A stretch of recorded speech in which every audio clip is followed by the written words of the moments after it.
Nightcrawler was written and directed by Chad Farron. It is a mixture between horror, thriller, and mystery, and it's going to be coming out of 123 Go Films on May 13th. This film stars Susan Priver, I'm not sure how you say her name, as Clementine, a telephone psychic that one day begins to receive a phone call from a serial killer. She starts to have visions of him, ultimately seeing the atrocities that he's going to be partaking in, and from there on out, she's pulled into a complex and mysterious web of events. This film really took me by surprise. I mean, even though it's more of a low-budget affair that was shot in as little of like 10 days, it does not remotely feel like that. This film feels incredibly professional. It feels big. The production quality alone feels much more in tune with movies that receive a wider release. I mean, in a way, it follows a somewhat similar pattern that you would normally see in any given slasher narrative, but it nearly feels as iconic as the biggest names in slasher horror as well. I mean, it's kind of hard to really explain why unless you see it for yourself, but I honestly had a great time with it. I think that if you're a horror enthusiast, you will absolutely adore the somewhat of a 70s vibe that the film had going on in its love and inspiration to grungy, gritty grindhouse films that were known to flood the world of horror back then.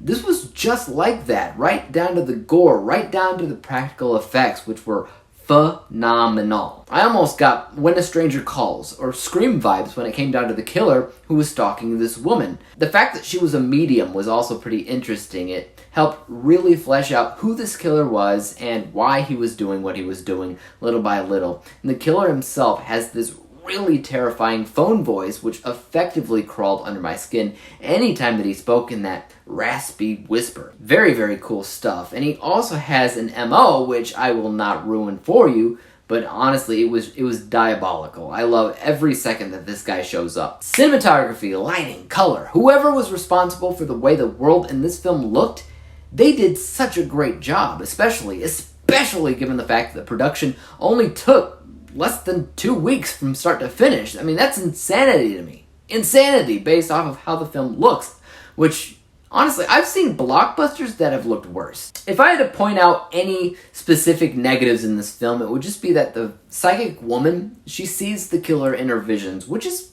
fine, but there's no real clear path as to what she, as a character, is trying to do to stop him. She kind of plans to protect herself, but that's an if he even shows up plan. It's not an active stop this guy plot, which means that it could technically keep on going for hours and hours on end until they do come face to face. It's a little bit annoying to me, but overall I absolutely enjoyed this film. I would categorize it under hidden gems because that's what it is. If a publicist never even reached out to me, sent along the screener, I probably would have never even known it existed. Nor cared that much if I did. This movie has very, very little marketing, which is unfortunate because it's a good time, especially as a horror fan. A little imperfect at times, absolutely, but never a dull moment. Let's go ahead and break down my final score for a second. So, from an unbiased perspective, I thought this film was done very, very well.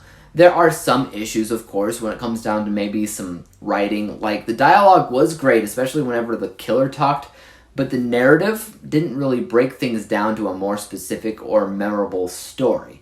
I'll be remembering this film much more for the premise, the characters, some of how it looked, like the gore, but the story and the mystery would probably be the first thing to go as far as memory is concerned. This score is 70%.